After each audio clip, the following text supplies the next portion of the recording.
Bienvenidos a Señor Reddit. Las historias de este video son para personas valientes, no bromeo, dan bastante miedo.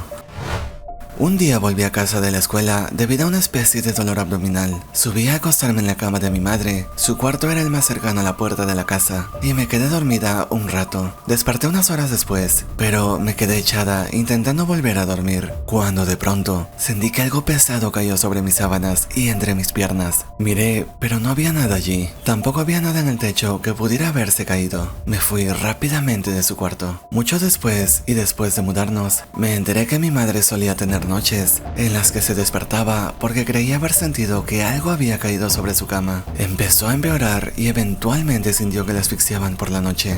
La noche en que sacrificamos a nuestro gatito, fue atropellado y tuvo que salir de su miseria. Me fui a dormir como de costumbre y sentí un tirón en mi manta. Era lo que mi gatito hacía antes de meterse en mi cama. Fue un tirón bastante duro. Era imposible que no fuese mi gatito, así que empecé a buscarlo inútilmente para traerlo conmigo, hasta que me di cuenta de que estaba muerto. Meses más tarde, estaba acostada en el piso de la sala. Miré hacia el pasillo y vi una versión fantasmal de mi gatito negro. Me estaba mirando fijamente y me quedé en shock. Sentí que me iban a salir lágrimas mientras lo miraba fijamente para saber si solo era mi imaginación, pero él seguía mirándome. Luego miró hacia un lado, sentí escalofríos y desapareció.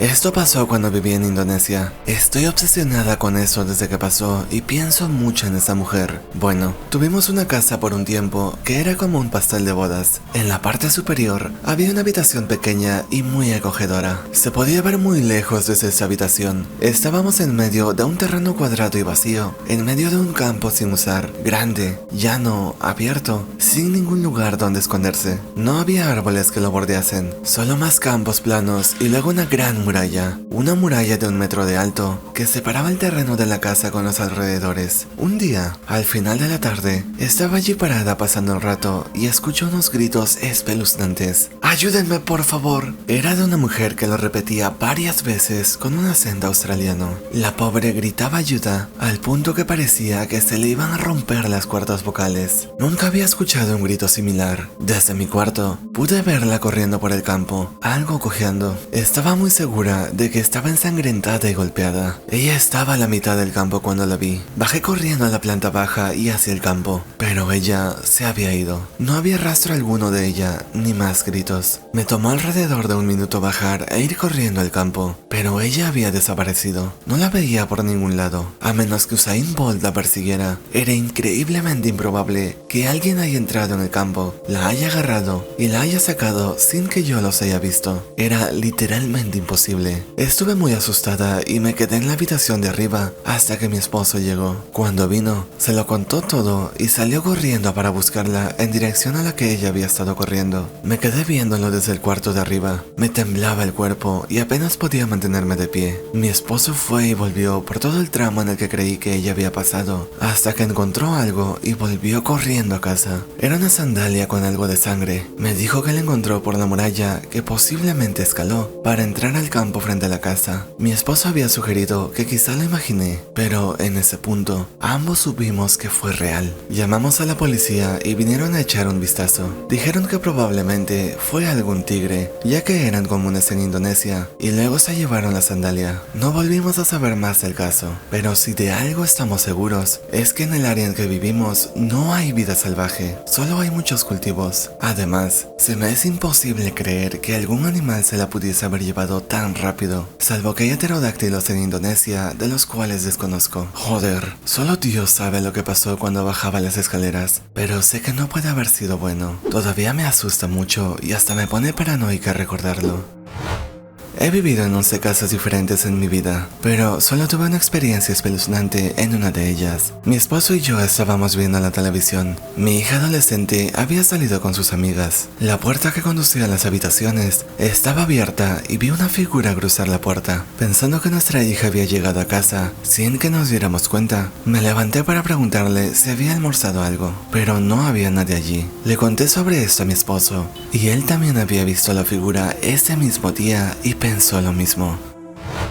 Hace unos años me estaba quedando dormido con mi esposa acurrucada a mi lado izquierdo. Estaba en ese punto en el que estaba empezando a quedarme dormido, pero todavía estaba un poco lúcido. De repente, el vello de mi cuerpo se eriza, siento un escalofrío y luego escucho un extraño casi susurro en mi oído derecho. Sonó como si alguien me hablara al revés. Mis ojos se abrieron de golpe, pero no había nada fuera de lo común, así que pensé que seguro lo imaginé mientras me quedaba dormido y me puse a dormir. A la mañana siguiente, mi esposa me dice que tuvo un sueño extraño. Me dice que soñó que estábamos durmiendo en la cama y que su vieja amiga de la infancia estaba parada a los pies de la cama. Se subió a la cama suavemente por el lado opuesto a mi esposa y comenzó a susurrar en mi oído. Dijo que el sueño le dio mucho miedo, ya que su amiga se había suicidado recientemente. Hace unos 10 años estaba en la casa de mi tía. Era una especie de cabaña en una pequeña ciudad costera de Michigan. Pasé ahí mis vacaciones de verano. Ella estaba casi completamente sorda. Sin sus audífonos, era completamente sorda. Debido a su discapacidad, mi tía tenía un sistema de seguridad que encendía las luces y llamaba al teléfono de su casa para alertarla. El teléfono también emitía luz, junto a un sonido de alarma. Era el 4 de julio, día de la independencia, y había salido a ver los fuegos artificiales. Volví a casa a las 11 de la noche. Mi tía siempre se iba a dormir a las 8 todas las noches a más tardar. Cuando entré, apagué la alarma. Básicamente registré que estaba entrando y la volví a encender, como lo hacía cada vez que llegaba tarde a casa. Siempre teníamos una silla en la cocina en la que nos sentábamos mientras esperábamos. Esa vez, al poner a hervir agua para llevarme un vaso de agua a mi cuarto, noté que la silla no estaba. No le di mucha importancia y subí a las escaleras con mi vaso de agua. Arriba había un pasillo largo donde estaban las habitaciones